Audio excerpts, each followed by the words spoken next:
爹烧纸，愿老天开眼，保佑你爹沉冤得雪，魂归故里。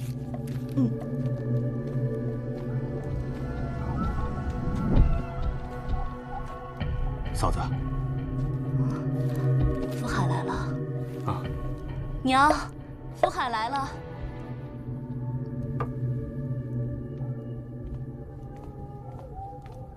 春儿，你福海来了。哦。大娘，我来给匡国烧炷香。好。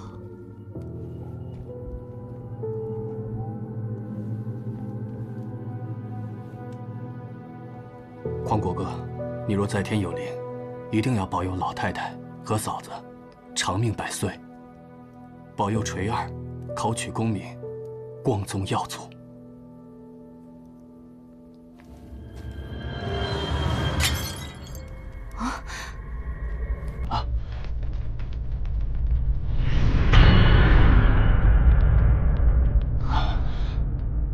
春儿没事吧？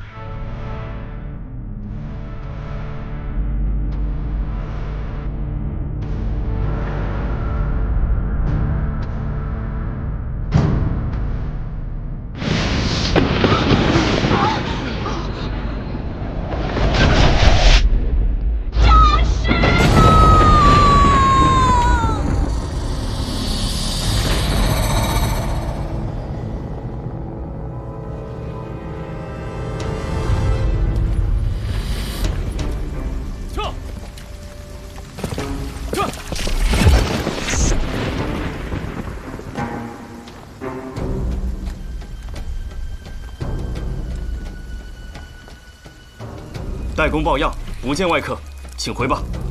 我有急事，都闪开。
卑职李志，拜见代公。程烨，你回来了。起来，让我好好看看。等等。啊，程烨啊，晒黑了，也壮实了。看来送你出去锻炼一下是对的。多谢大人垂爱。这些年，我历任汴州判佐、并州法曹，虽无建功立业，但也跟随几位前辈经历了些事，见了些人，深知人心叵测，仕途艰难。此前我在长安少不经事，给您和家里都添了不少麻烦，卑职心中时常会心怀愧疚。漂亮话就免了吧。你知道这次把你调回来，所谓何事吗？听说前几日有5户人家诈了尸。死前都是当兵的，当时都因为通敌叛国被当场处决，如今诈尸，惹得街头坊间人心惶惶，议论纷纷。刑部和监察院都不想接手这个烫手山芋。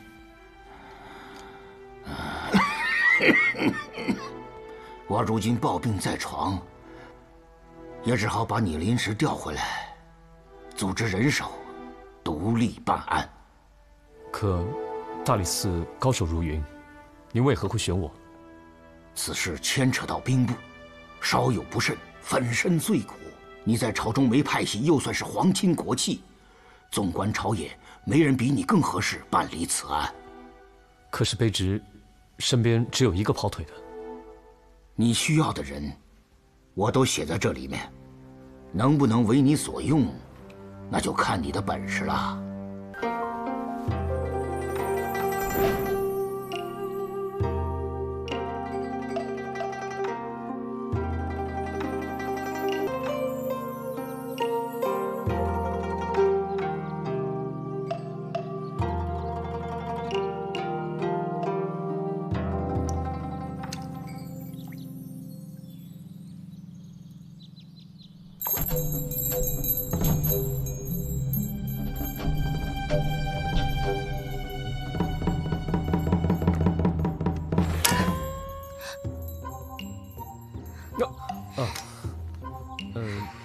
怎么每次都这样？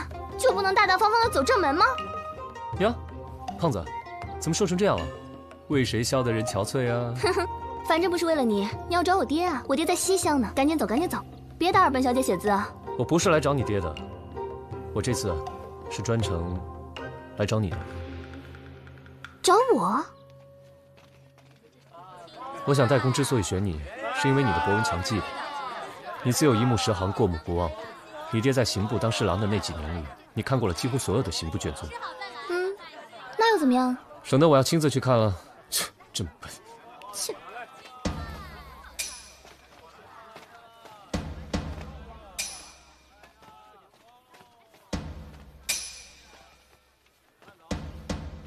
哎，买肉了。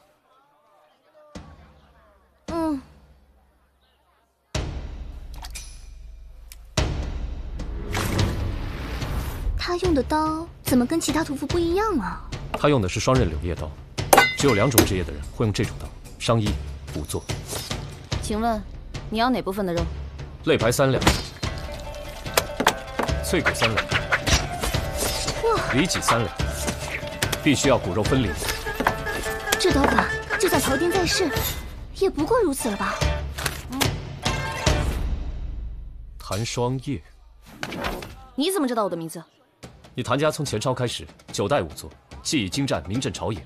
你爹被卷入谋反案，发配充军，你沦为屠夫，终生不得入朝当差。我说的可是事实。来者何人？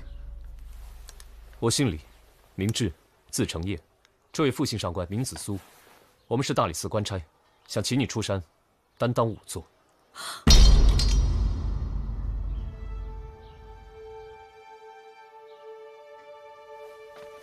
这一天我已经等了一辈子，终于等到了，你们终于来找我了。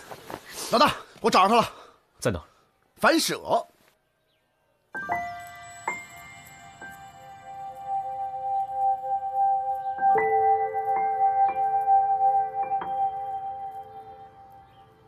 老大，这位是谭双叶。上官子苏姑娘，你好。我老大走提亲你。是吗？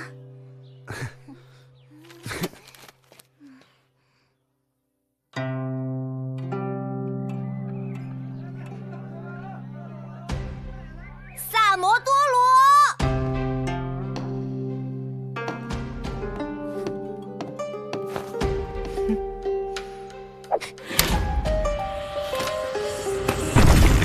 你想死？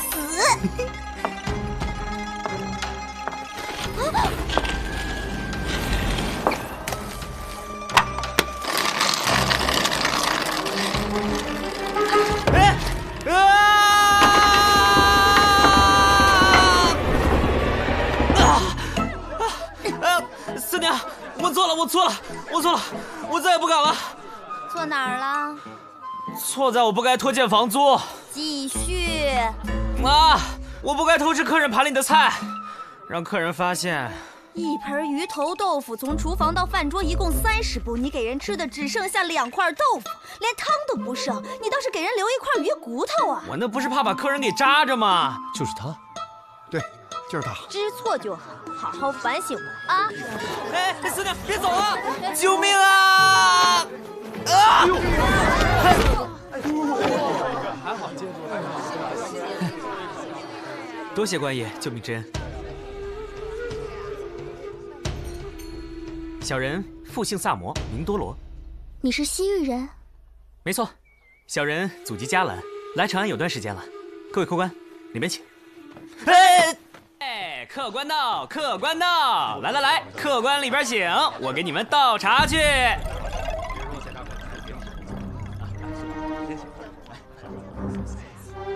四娘，他不是冲咱们来的吗？抓也抓不到咱呢，我们都从良了。再说了，他们现在抓人也得有点证据吧？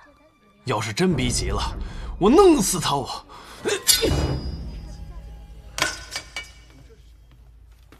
茶来喽！各位大官人，请用茶。谢谢。上官姑娘小心烫。你怎么知道我的姓氏？您穿的衣服面料特殊，长安城穿得起的人只有2、3家。这2、3家当中，适龄女眷都已经嫁人了，还能在街上随意走动的，似乎只有上官家的紫苏姑娘了。哼，消息倒是挺灵通，不过耳尖可不算什么本事。皇兄说的是。哼。你怎么知道我姓黄啊？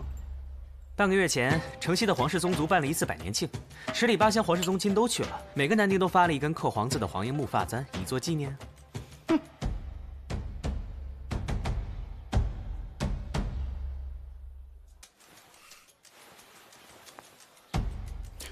我簪子呢？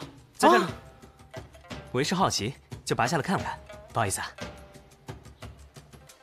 手还挺快，做贼没问题，干正事儿，哼，不行。照你这么说的话，你更适合做个屠夫，而不是仵作。哎不，你这个又是怎么看出来的呢？他裙角和鞋帮都泛着油光，腰间和颈部有勒痕，从位置判断应该是屠夫系的那种围裙。寻常屠夫虎口才有茧，而他食指外侧和拇指内侧有茧，只有常年使用柳叶刀的人才会在这种位置有茧。那就只剩下2种职业：商医、仵作。你怎么知道我是仵作，而非商医？你身上有防腐膏的味道，商医要防腐膏干嘛？这位妹妹姓谭吧？我跟你的父亲有过数面之缘，非常敬佩他的技艺。眼力、见识、分析能力都还不错。那我现在只想知道，你之前作为顾问，为大理寺也断过不少案子，为什么会被驱逐呢？贵官人请慢用。你但说无妨，既往不咎。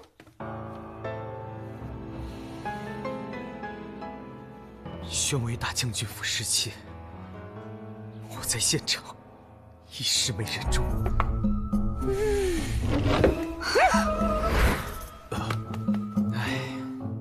谁知道那是大将军凯旋归来，皇上御赐的点心啊！笑什么？我一用脑子，肚子就特别饿。唉，本来还可以靠断案赚点外快贴补生计，打那以后，我一顿饱饭都没吃过。吃饱饭容易，只要你肯为我做事。对不起，请恕草民拒绝。为什么？他的官靴看外形和款式产自于汴州，他自称是大理寺的官员。可是他的腰扣是并州的，也就是说他是从外省调来长安办案的。当下只有诈尸案才会允许这种情况的发生。事关兵部、三司都觉得是烫手山芋，想往外推。我一介草民干嘛往这种事情里扯啊？所以我还想多活2天。开个价吧。唉，钱我很喜欢，但我更想好好活着。500文，痛快。感谢各位官人的抬爱，小人笑纳喽。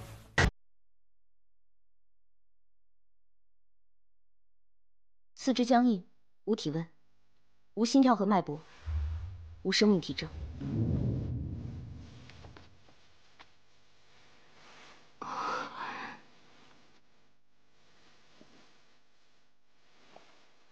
衣服料子不错。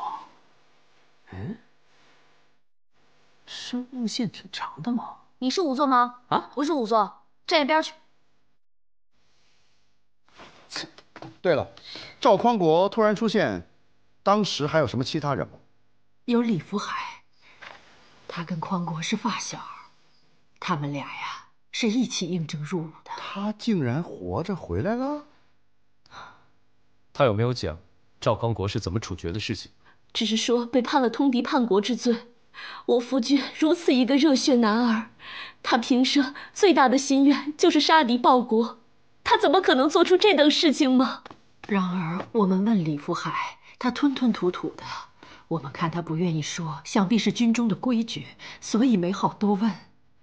那个李福海现在在哪？那天匡国诈尸的时候，他也在，现在在家静养呢。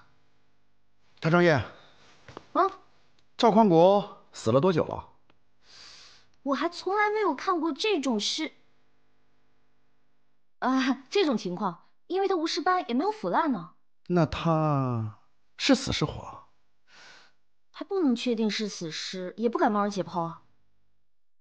哎，你那边有什么发现没有？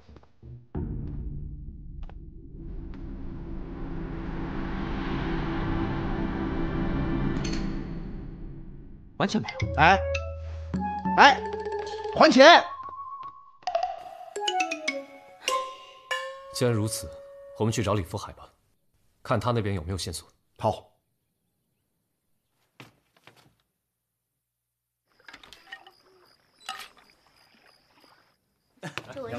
哟，二位今天回来挺早的，楼上打扫好了，上楼休息啊。贵客2位上楼啦。你想干嘛？你觉不觉得这2个波斯人有点意思啊？你要是敢伸手，我就把你爪子剁了喂猪。干嘛？真把我当贼了？难道不是吗？不跟你一般见识，招呼客人去。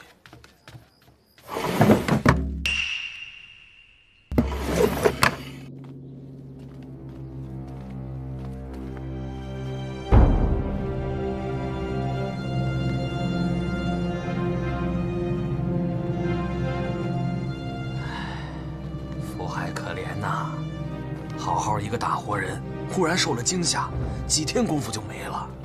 老天爷真是不开眼呐！是啊。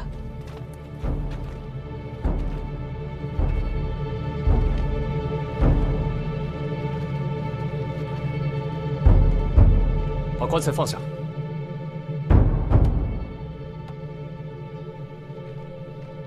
我们是大理寺的，李夫人，尸体下葬前，我们要开棺验尸。开棺凭什么开棺？不行，不能开棺啊！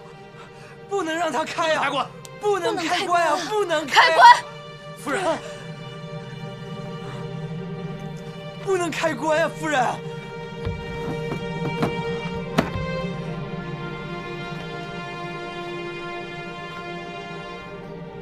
这尸体有些蹊跷啊，怎么说？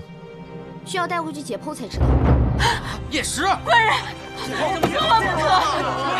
这就验尸，让我如何下葬？出去！出去！求求你了，求求你给我想办法去验尸吧！求求你！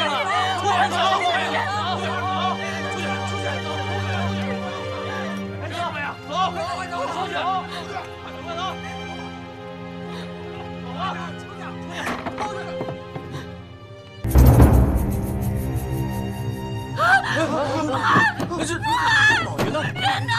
人呢？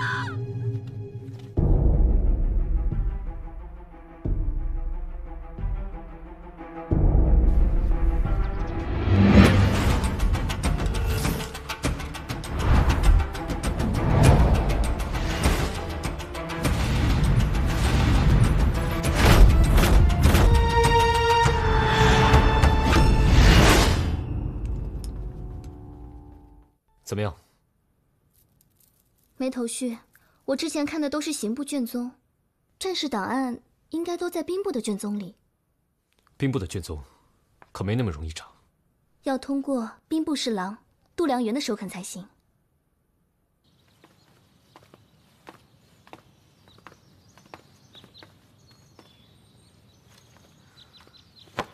喂，干嘛去？啊，要不你自己先去，我在这等你。把钱还我。我跟你实话实说了吧，我之前就是偷吃他们家的点心，挨的也是他们家的板子。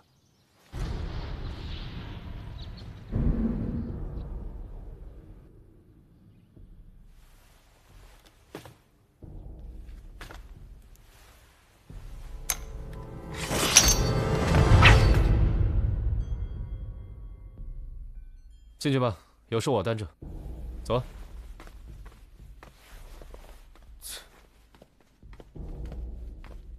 这度量员正是之前大胜突厥的宣威大将军，大捷之后清除边患，回京后官拜兵部侍郎，现在是朝中至上可人的红人。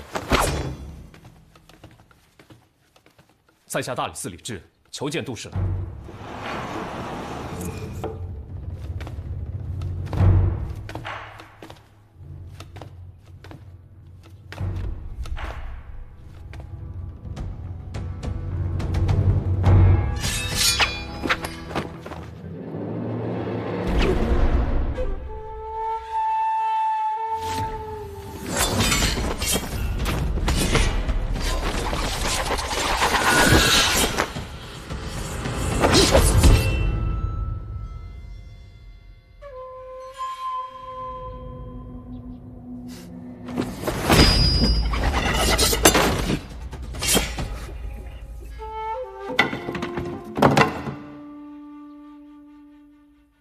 杜侍郎好武功，卑职心悦诚服。找我何事？直说。近日将士诈尸之事已经闹得满城风雨，人心惶惶。如今又死了一名将士，卑职认为其中必有隐情，应当与当年的战场旧事有关。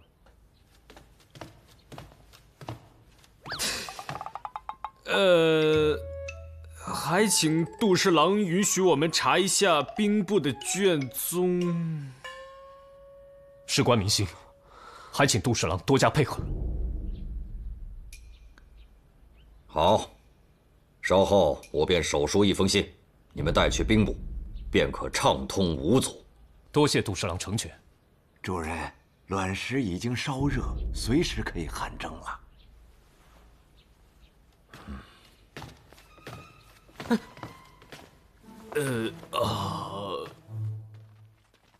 客官，给你个抢。慢走啊！三个多罗。来了。哎，好。拿好。四娘，我错了，我错了，我错了。错哪儿了？不知道。那你瞎认什么错啊？不认错不被你活活打死。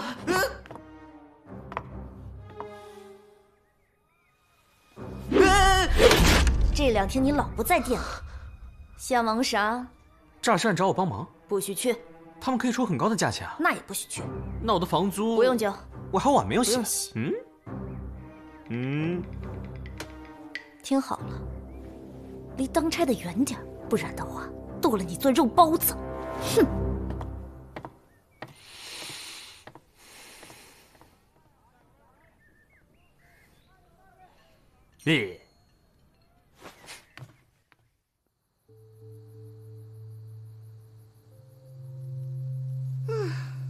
没想到兵部的卷宗浩如烟海，如此难查。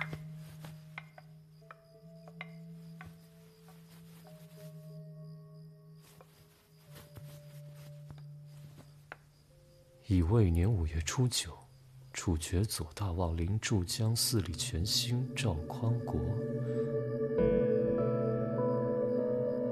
罪名是通敌叛国，就地活埋。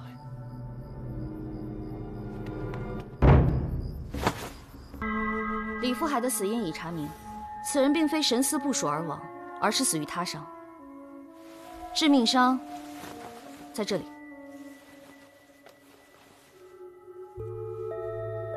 伤口并不明显，看上去像薄如蝉翼的软性兵刃所致。软性兵刃。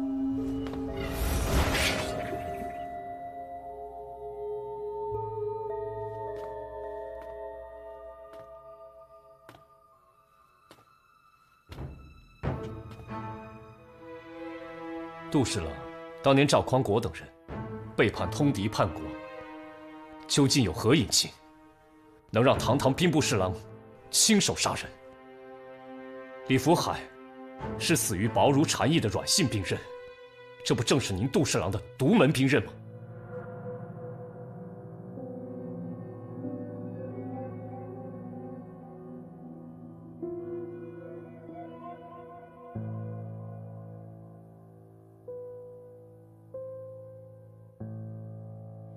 世上用软剑的人千万，为何死了人就要算在我的头上？若真是我干的，为什么要用软剑？好让别人知道，这人就是我杀的。无证据，没章法。难道你们大理寺就是这么办案的吗？那到底是怎么回事？这些将士当年没有死于敌人之手，难道现在要死在不明不白之人手上吗？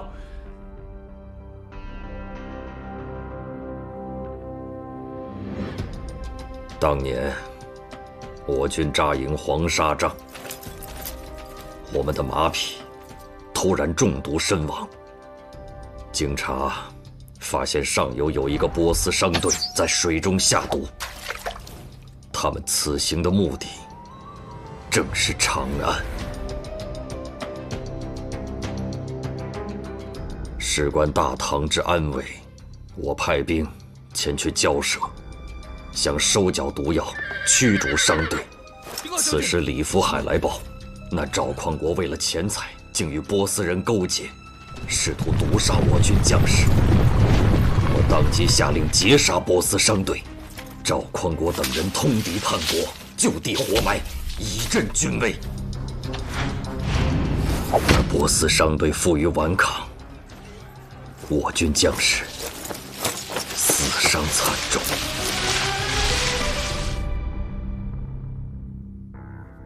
这就是你要的隐情。此事的来龙去脉，兵部上下全都知道。想查，我们随时可以配合。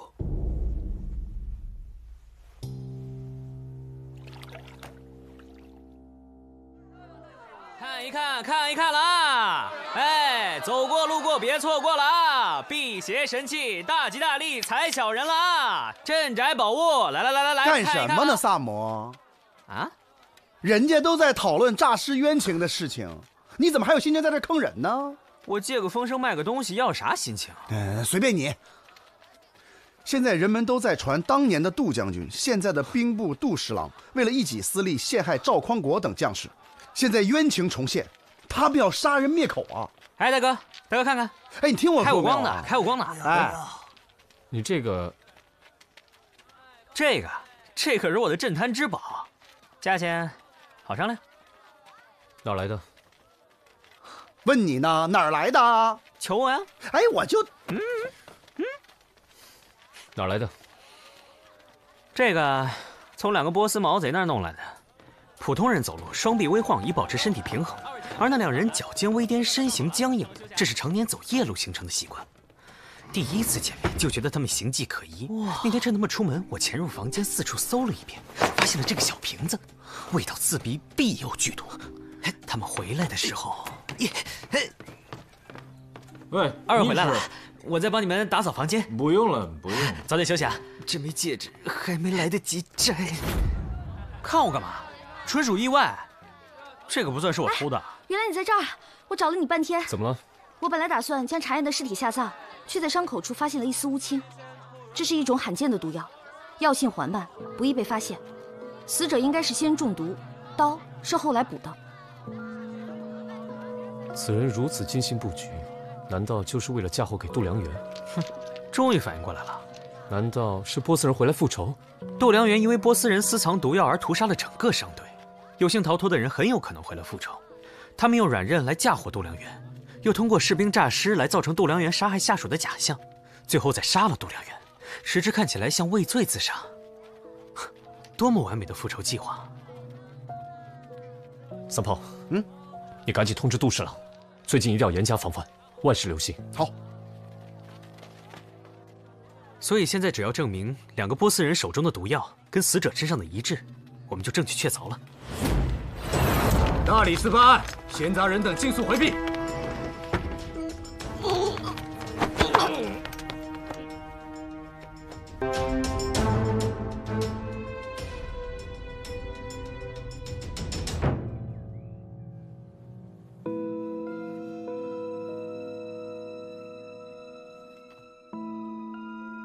畏罪自杀，这么快就结案了？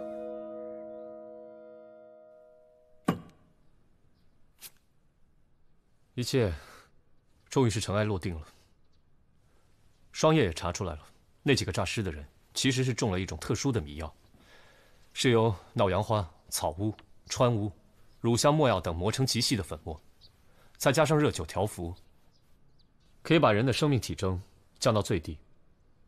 想来是从屠杀中逃脱的波斯人，把这些活埋的将士救起来，弄得人不像人，鬼不像鬼，逃回中原，假装诈尸还魂的假象。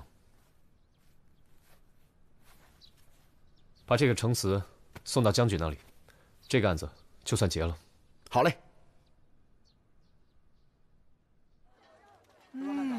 如果每次结案都是这种规格的话，我不介意帮你多破几个案。哎，你可别把功劳说的跟你一个人似的。我错了，紫苏姑娘，功劳都是你一个人的还不行吗？以后呢，功劳都归你们，吃的归我。不好了，度量员暴毙了！啊？什么？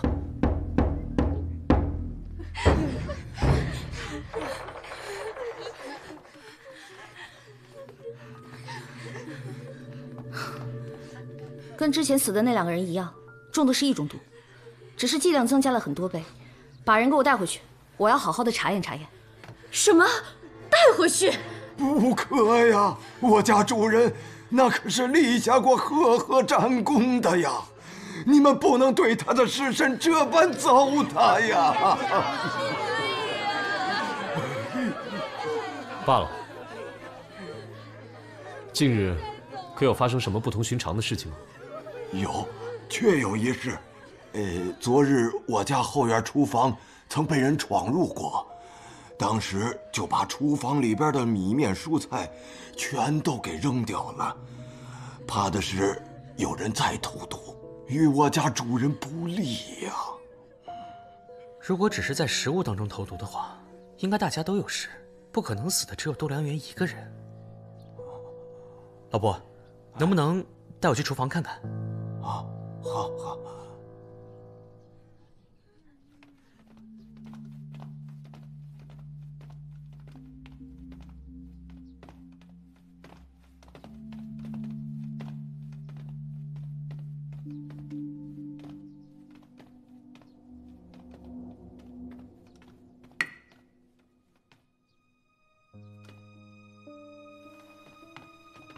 杜侍郎，你怎么就这么去了呀？杜侍郎，你标兵千古，功在千秋啊！死者为大人闹了，你这一去，不好意思，让朝廷怎么办？皇上怎么办啊？装活人简单，装死人也容易。装不活不死的人就难了。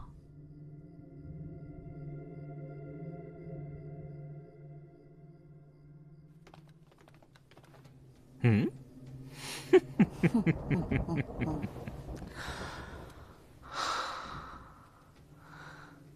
等等，你知道人身上哪部分最柔软吗？哪里？眼睛。可是他闭着眼呢。哎，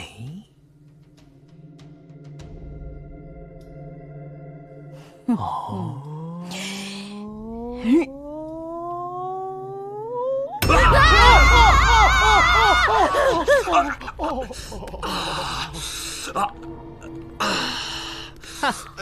终于肯醒了。你们这些混蛋是怎么知道的？事情是这样的，寻常武夫只在拇指戴扳指，而你却在小指戴戒指，想必是在戒帽中藏有毒药。我翻看你右手时感觉很轻，都说醉汉死沉，那是因为人在神志不清时无法控制肌肉，手轻就意味着你当时神志清醒。我没有马上戳穿你，是想搞清楚你真正的动机。而且，你那枚戒指与波斯人同款，你穿的衣裳虽是大唐款式，面料却产自波斯。把这几条线索联系起来，再加上你之前密会波斯人被杜十郎活埋之时，真相就在眼前了。你先服毒，造成假死之效，药劲过后就出去作案。我们第一次来时，你刚杀了李福海，随后你又潜入杜十郎府的厨房，故意翻得一片狼藉，造成想在食物中投毒的假象。但你真正的目的是在卵石上下毒。你曾在杜十郎帐下知道他练武之后有汗蒸的习惯，汗蒸之时全身毛孔预热打开，卵石上的毒液蒸腾为气体，就进入了杜侍郎的体内。我还用这块手绢擦过杜侍郎的身体，回来查验，果然含有剧毒，证明这就是你杀害杜侍郎的方式。樊社的那2个波斯人，你们也早就串通好了吧？没错，当日我们被活埋，还有一息尚存，就是他们救了我们。当时我心里就想，一定要回来找度量元报仇。当年明明是你贪恋财富，通敌叛国，你有什么可复仇的？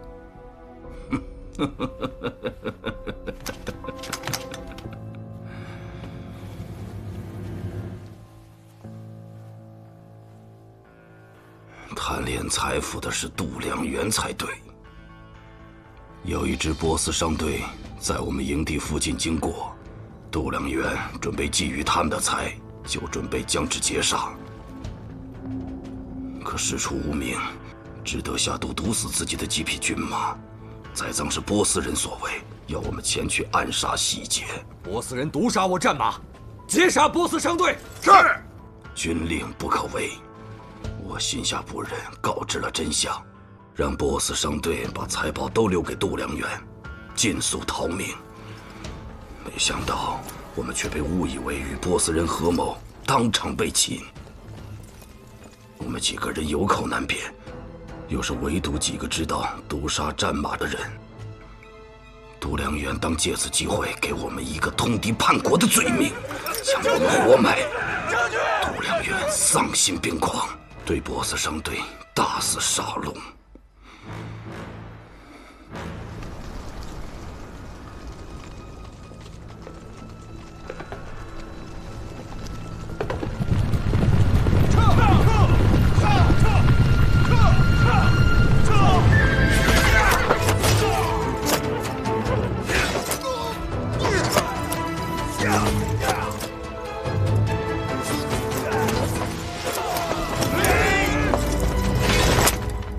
是2个逃走的波斯人，冒死将我们救下。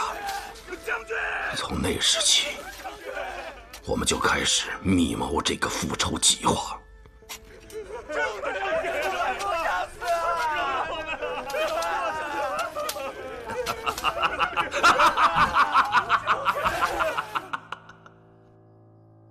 你的境遇，我深表同情，但法大过天。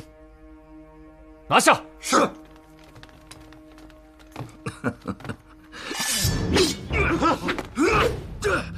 闪开！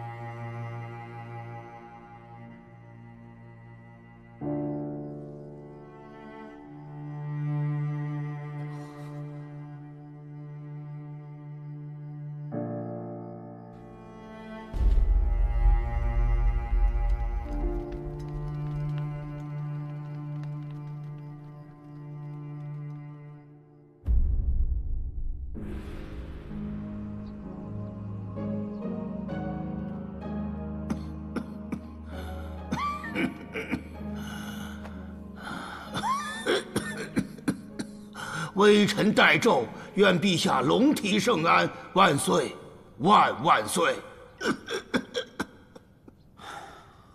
别演了，再演下去，你信不信朕治你个欺君之罪啊？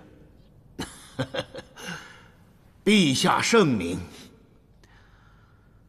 对了，案子破了吗？有关人犯都认罪伏法了。那小子的伤势如何？伤势无大碍，休息一阵，就能启程回汴州了。还是让他留下吧。这次他破案有功，朕让他接任大理寺少卿。微臣替李治谢主隆恩。再怎么说，也是建成的亲生血脉。派个人好生看着他，干得好，加官进爵；有异心，斩草除根。臣遵旨。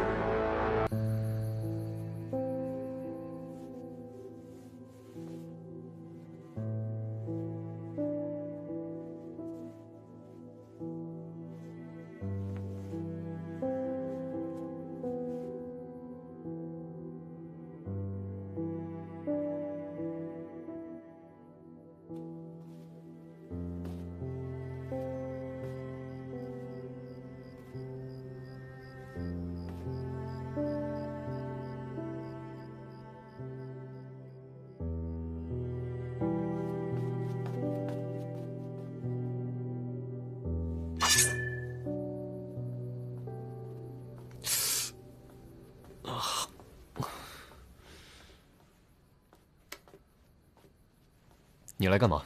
我爹听说你受伤了，专程给你送鹤顶红来，祝你早死早超生。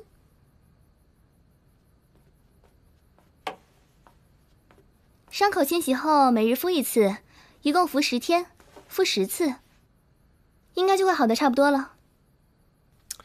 替我谢谢他，改日我会登门拜访。对了，我可警告你，下次不准再干这种事情，我可不想再给你送1次药。如果我不挡的话，萨摩就没命了。那你傻呀？那你不也会没命吗？生死有命，富贵在天，更何况我已经答应那家伙要罩着他。男子汉大丈夫，说话得算数吧。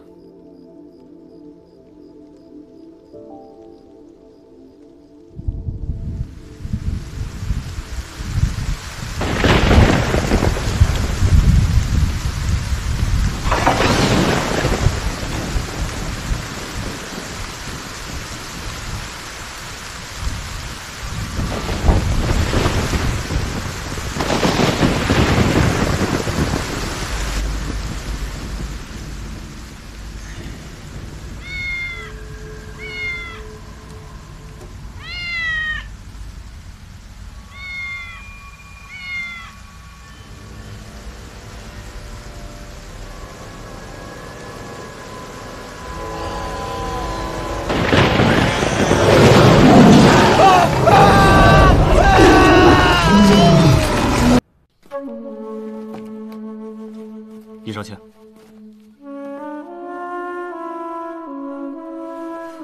哎呦，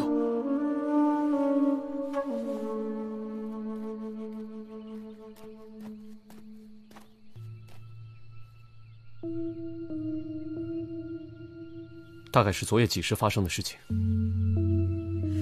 子时之后了，昨天晚上那雨下的也忒大了，我店里好多食客都赶不回家去了，我就延长了营业时间。有人与他同行吗？有，不过先回家了。另一个后来也不见了，我到处找了都没找着他呀。死者身份要不要公开啊？先别急，先带回大理寺，等双爷的解剖结果出来再说。明白，抬走吧。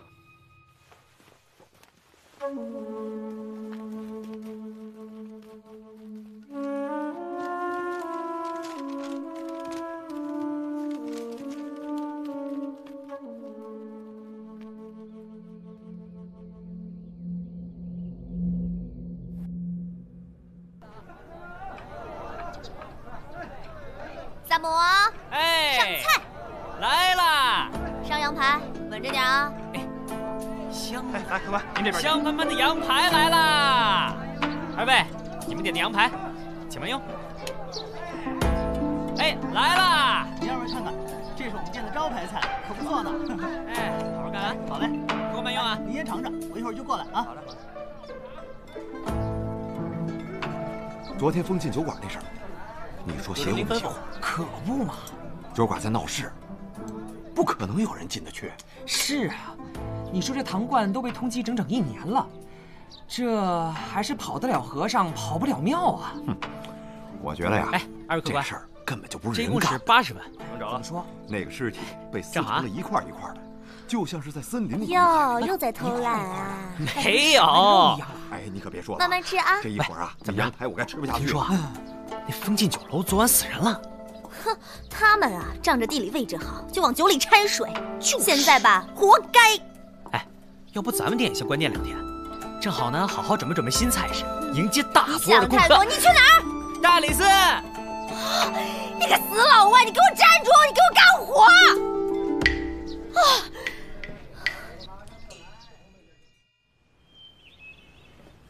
哎，双叶，你能不能不让你家慧慧乱跑啊？哎，你东西能不能不乱摆？你怎么不摆城墙上去啊？你。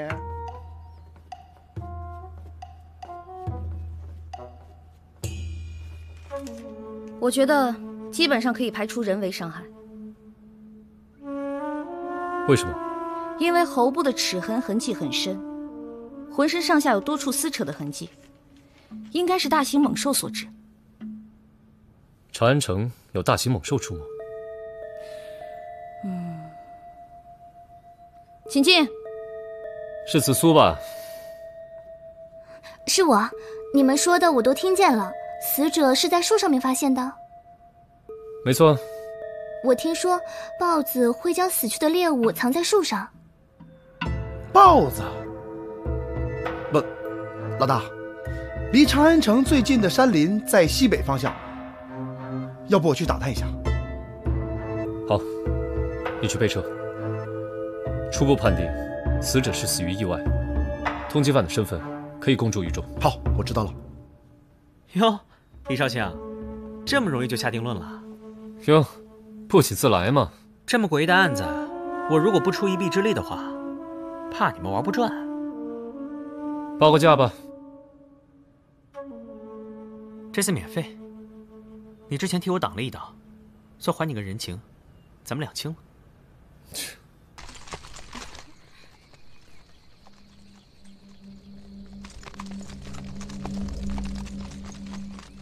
快走，快走，走。哎，怎么见了我们跟见了瘟神似的？来，回来，哎，回来！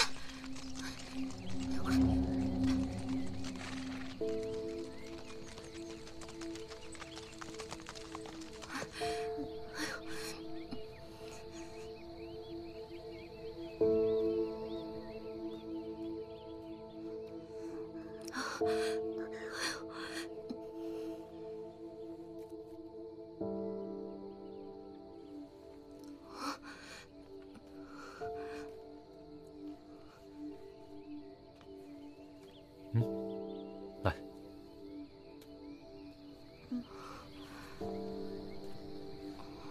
别怕，我们是大理寺官差。谢谢。啊，这里发生了什么事啊？官人，您不知道吗？昨天长安城里死了人。我们就是为调查此事而来。官人，您可千万要救救我们呀！我们什么亏心事都没做呀。此话怎讲？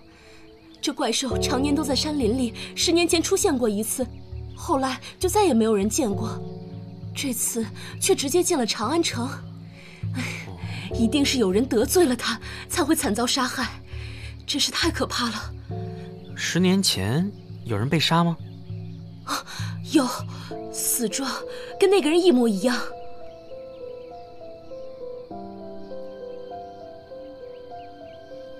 那这怪兽到底是什么？具体是什么我也不知道啊，只听过一些传闻。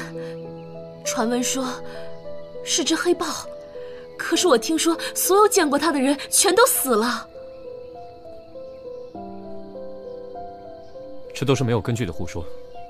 长安城里怎么可能会有黑豹？小朋友，来。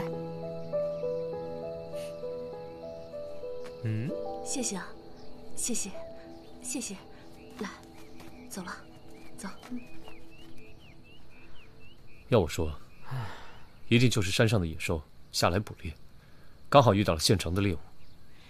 野兽可以是山里来的，但它不一定是自己来。而是有人带过来的。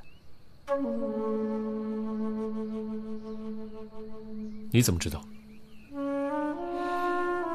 有现成的、掩人耳目的先例，干嘛不直接利用？回家。什么？哎，还没进村呢就回家？这里已经问到了有效的线索，再待下去只会混淆视听。走吧。走吧。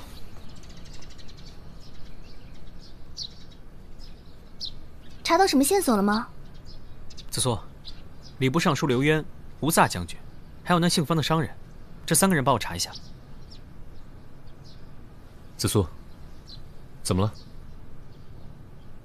那个礼部侍郎刘渊的儿子刘峰，前阵子死在了赌场。杀害刘峰的凶手就是那个唐冠？嗯，没错。如果说这个怪物不是从大山里跑出来的，而是被人圈养的呢？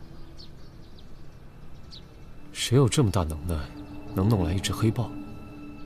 这刘渊是礼部尚书，如果他勾结胡使，索要贡品呢？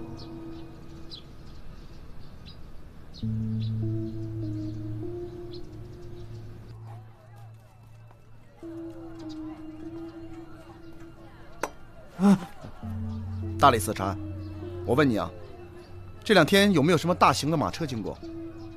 这几日入城的大型马车并不多，小的记得十分清楚，有礼部尚书刘渊官人，兵部的吴萨将军，还有一位姓方的商人。哦，那他马车里都装的什么呀？这个嘛，小的没接到抽查的命令，于是就放他们过去了。以后查仔细点儿。是。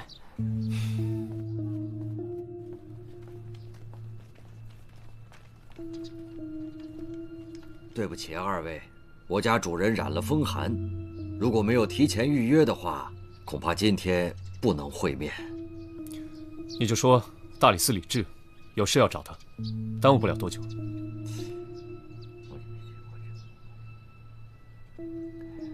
好，2位这边请。我家主人呐，平常最疼爱公子，一心希望他能继承家业。公子参加科考不顺，去赌场挥霍钱财散心，不料碰到了一个视财如命的杀人犯，结果葬送了大好前程。这么说，刘公子并不是赌场的常客。他那次是第1次去赌场。管家。啊哈，对不起了2位，我家主人实在是不愿意回忆与公子相关的事宜，待主人调整好心情，择日专程邀请2位官人来府上做客。既然这样，那我们就告辞了。啊，走。那慢走，不送了。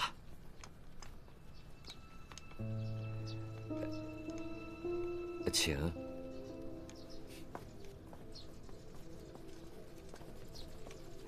请。哎，不用送了，回去吧。哎，你先回去吧，我得去趟风庆酒馆。一起去吧。你是官差，一身正气的，谁见你不怕？你能问出什么呀？你等消息吧，我去就回。哎。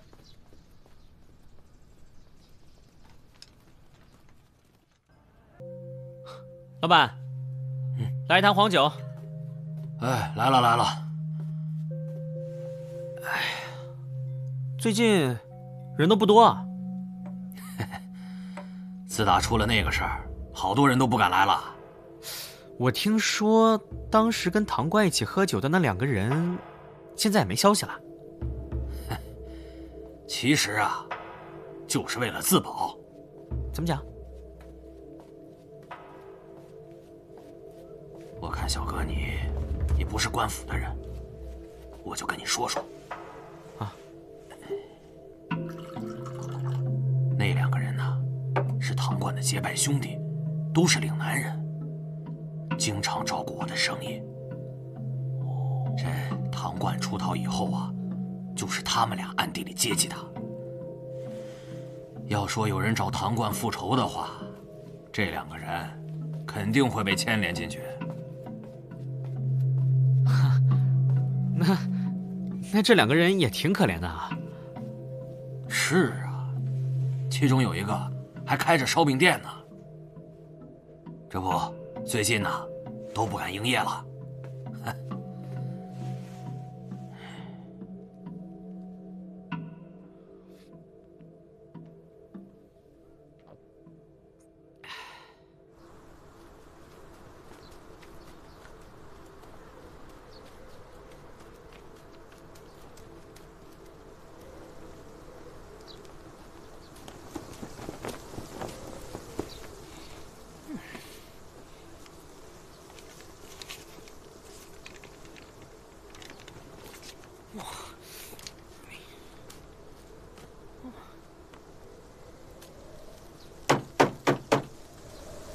有人吗？有人吗？有人吗？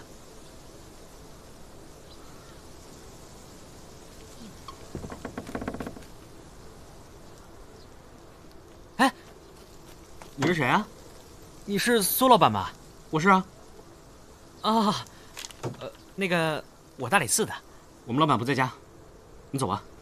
哎，就想随便跟你聊聊。你怎么听不懂话呀？苏老板不在家。不是。哎，那你能不能跟我说一下城里的地址啊？你不是官差吗？自己查去。什么呀？什么态度？啊！啊！等等等等啊！啊！啊！倒霉死了！哼！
来人呐！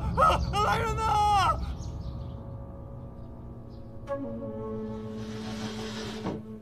死者陈礼，这是之前的死者唐冠，可以确认这2个人的伤口几乎完全一致。2起案子的现场情形也基本相同，应该是同一凶手所为。这应该是连环杀人案。听说昨晚平康坊也死了1个人。对，已经确认是自杀。和这2个人会不会有什么关系啊？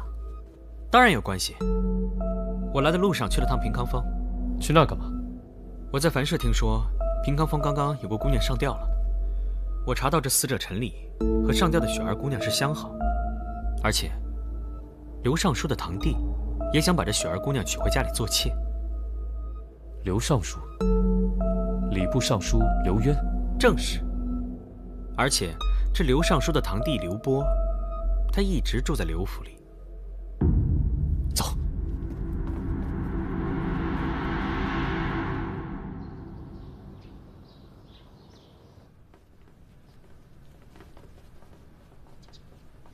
这是我的堂弟刘波，近日来到长安城做生意。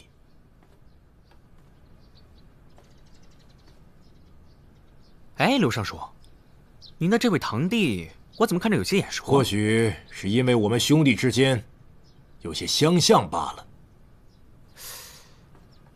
哎，不，我总觉得在别的地方见过。你是不是去过平康坊？是去过。雪儿姑娘的死，你可知道啊？有耳闻。别装了，想要为雪儿赎身，纳她为妾的人，就是你吧？不，这就是他，那又怎样？你们如此无礼，如此咄咄逼人，你们到底想干什么？之前唐冠一案，与此次平康坊风波，恐怕都与你刘府有密切的关系。刘尚书，你应该知道，朝廷重臣犯案是什么后果。我刘渊向来光明磊落，做了就是做了，没有就是没有。那刘尚书能不能说明一下，近几日从城外进来的大型马车之中都装了些什么？哼，我这没有必要告诉你吧。还有，那间房间里又有什么？是府上堆放杂物用的。哦，那全府上下只有那个房间上了锁，难道是怕什么东西跑出来？一派胡言！老大，确实在上锁的房间发现了豹子，但不是黑色的，跟他一样是个病号。哎，不对啊，你这看着身子骨挺硬朗的呀。你是什么人，竟敢私闯我的府邸？什么人？这还不够明显吗？刘尚书，证据确凿，你还有什么要说的？李少卿，您误会了。主人，事已至此，也别再瞒着了。我家主人风寒缠身，终日被病痛所折磨。偶然间听高人说，爆骨入药可以治疗筋骨疼痛、风寒湿痹，便利用职务之便所得病报一只，圈养在家中后院。这府上所有人都能作证，这病报从未走出刘府半步，更不用说杀人了。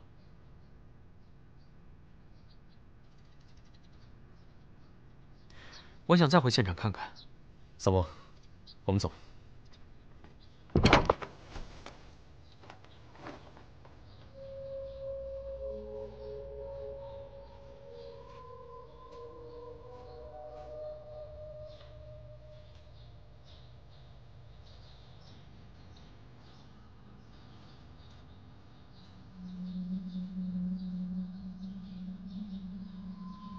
三伯，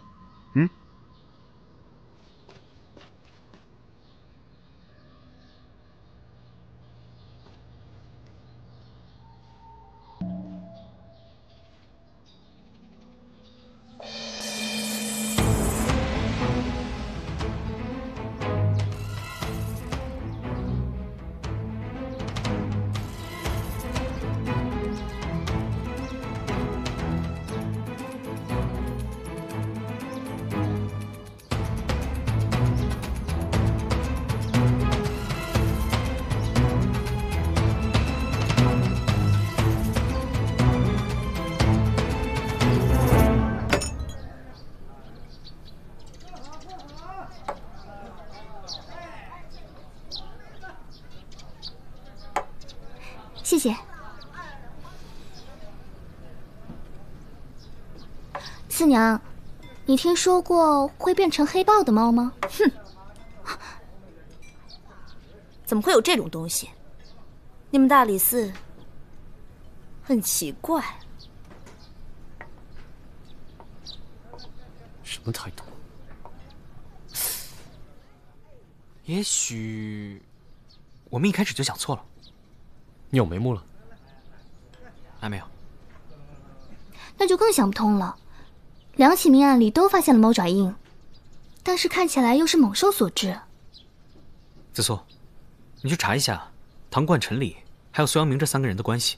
早就查过了，这几个人成天走南闯北，居无定所的，能查到的资料实在太少了。那以前的资料就什么都没有吗？他们来到长安城也就1、2年的事儿。那你就去查一下，他们来到长安城这1年里，有没有重大的案件发生？嫌犯祖籍是岭南的，重点关注一下。有人要吃饭吗？哎，我要烧鸡、烧鸭、烧鹅。迟早把你给烧了。不三不四，开饭！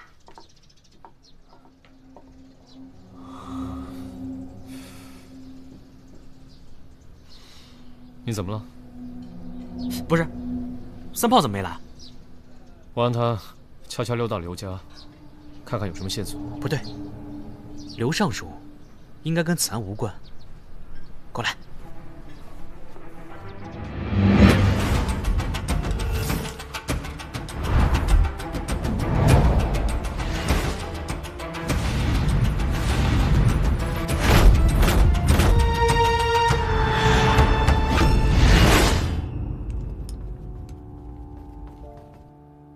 紫苏姑娘，紫苏姑娘，查到了2起案件，一是地下钱庄被洗劫一空，21名岭南籍的马匪被处死。马匪？什么来头？当时有一个马匪集团，经常在官道上流动作案。那个官道在哪里啊？就在城南，通往山区的那边。哦，走。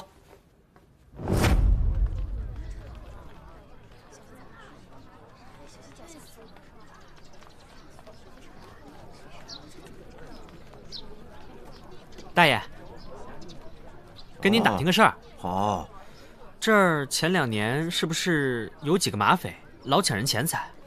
马匪？没有没有，我们这儿安全着呢。倒是前2年啊，我家人进山，让黑豹给吃了。黑豹？啊，吃了好多人呢，这尸体都在这里呢，头都不见了。哎呀，行了行了行了。老爷子年纪大了，别听他胡说。你们这边有黑豹出现了？是死了些人，但都不是我们这儿的，好像都是些商人啊，还有当官的。我觉得呀，就是钱来的不干净。不是人为的？谁知道呢？哎，对了，以前啊，这里有个茶铺，但是自从搬走了以后，就再也没出现过。行，谢谢啊。啊。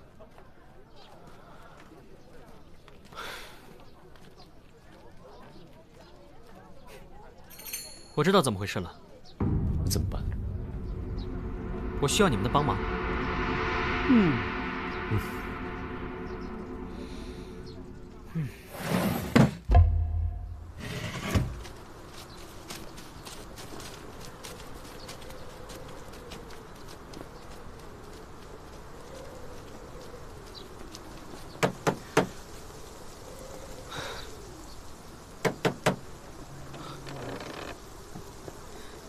对不起，我们已经停止营业了，麻烦你请回吧。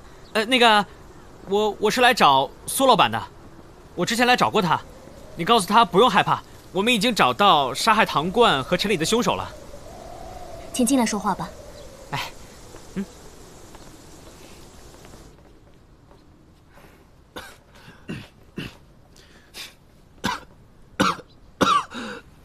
哟，苏老板这是怎么了？2位朋友相继遇害，对他打击太大了。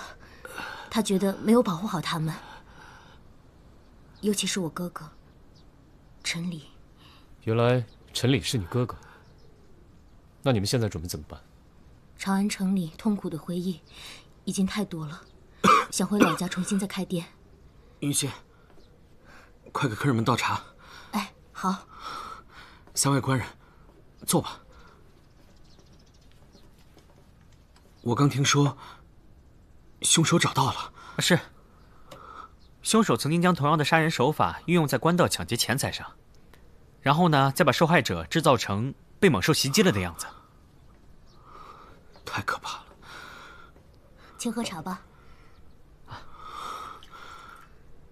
那凶手为什么要杀2哥跟3哥呢？啊，我先喝口茶再说吧。不过呢，我今天来找你，是希望你能给我们提供一些线索。我要能帮到什么，您尽管说。我和云溪一定倾尽全力的帮助破案。我先上个茅厕，回来再说。云溪，快给官人倒茶。哎，来，哎，喝茶。哎，谢谢啊。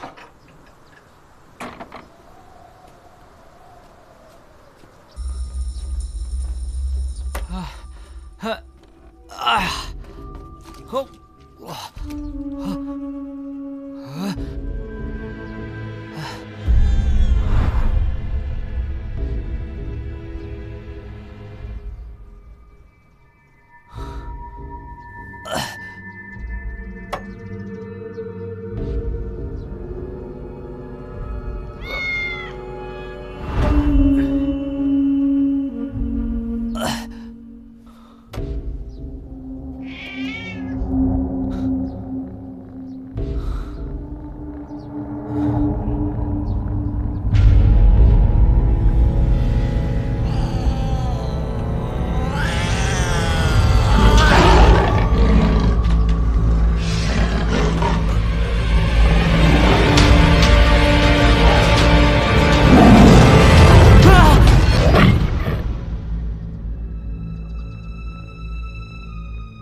等明天一早，你就会像唐冠和陈礼一样，被黑豹撕得粉身碎骨。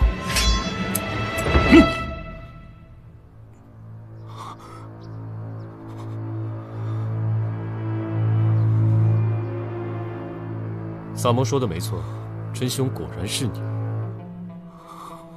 不可能！我明明看你们几个都喝下去了。江湖伎俩。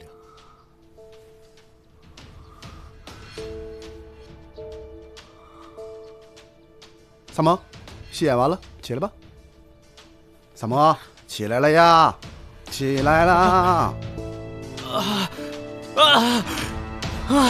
萨摩，明知有毒你还喝呀？萨摩，萨摩，快！萨摩，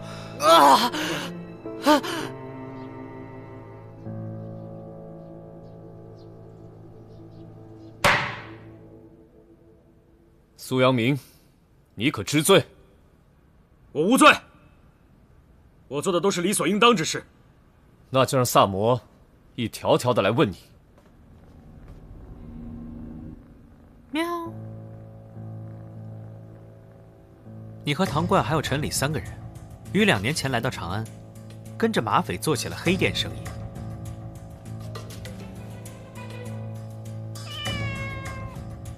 你们的作案手法很简单，同时也很不容易被察觉。你们在官道旁开了一个茶馆，在茶里和酒里下药，那些歇脚的客人喝了之后就会想去上茅房，同时精神也开始涣散。这个时候，你就会把他放进去，让客人误以为看到了黑豹。这时就会用钢爪把他们杀掉分尸，造成被野兽残害分尸的假象，手段何其毒辣。由于不是人为作案，这案子自然进不了刑部的档案，所以紫苏对此毫无头绪。后来你们老大被抓了，你们3人呢决定金盆洗手。你呢打算开一家小店，然后娶妻生子，过安宁的生活。可是你这2个兄弟总是拖你的后腿，经常问你索要钱财。你想和云溪结婚，一方面呢你需要继续开店贴补家用，另一方面呢，你还需要供养唐冠，以及向陈礼准备所谓的彩礼。你终于不堪忍受这样的生活，于是你决定把2人杀人灭口，对吧？你是什么时候发现的？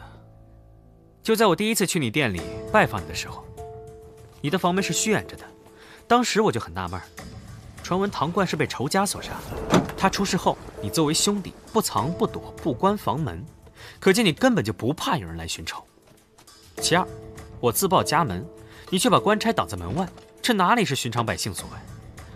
我问你城里的地址，你让我自己去查。此时你是怕引火烧身，才对城里起了杀心吧？经过检验，这茶壶里面有致幻作用的迷药。他们本身就该死，因为他们没有权利阻止我过我想要的生活。那你有为云溪想过吗？你觉得你亲手杀了他的哥哥，你们还能若无其事的生活在一起吗？这是什么？你说话呀！这是什么？你拿他做了什么？你说话呀！你说话呀，阿明哥，你说话！别喝了！你别闹了！要是没你哥，怎么能变成现在这样吗？云溪，我做这一切都是为了你肚子里的孩子。放开我！我不希望咱们的孩子一生下来就被人瞧不起啊！可是他再怎么不对，他还是我哥呀！云溪，云溪，放开我！这是咱们辛辛苦苦挣的钱，干嘛让你哥拿去妓院花呀？他可以喜欢自己的姑娘，但是他不能花咱们的钱呢。他知道这是从自己亲妹妹身上剥削吗？那你也不能杀了他吧？你怎么能狠心做出这种事情？你怎么能这样？你怎么能这样？哥哥不见了之后，我隐约有感觉，但是我不敢想，阿明哥竟然敢做出这样的事情。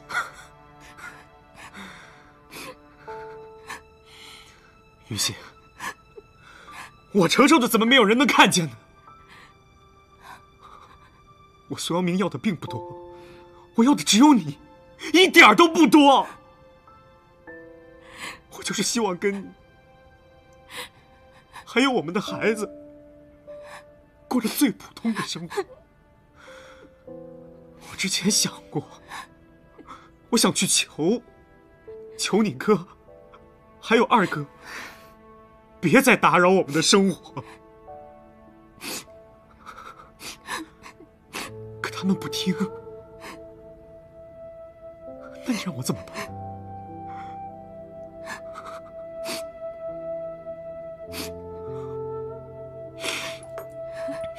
苏阳明，你可知罪？我没有罪，我自己做过的事，我从来都不后悔。来人，押下去，关进大牢，择日审判。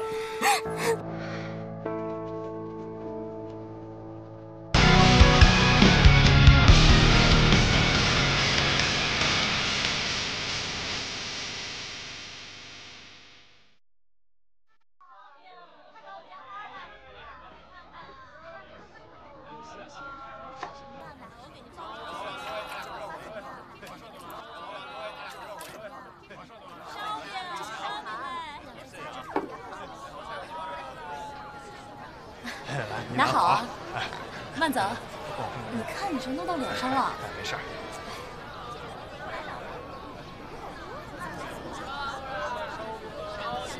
干什么呢？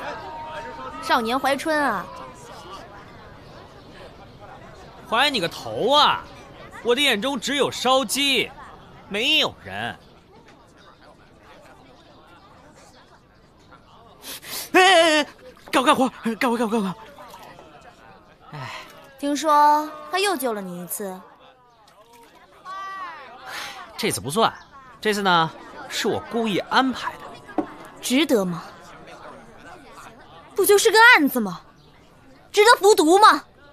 命没了怎么办？什么重要啊？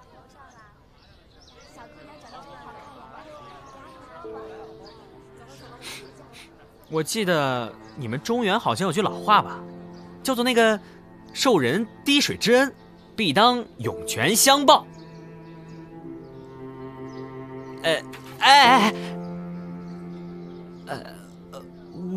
我真的不是故意的。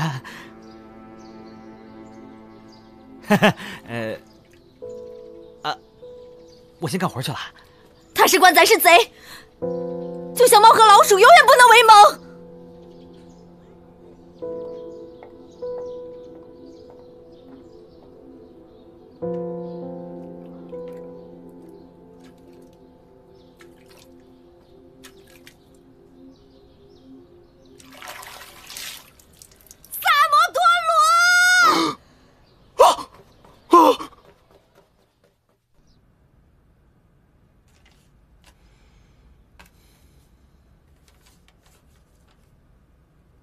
哼，这效率还挺高，这才几天呢，已经破了2起大案。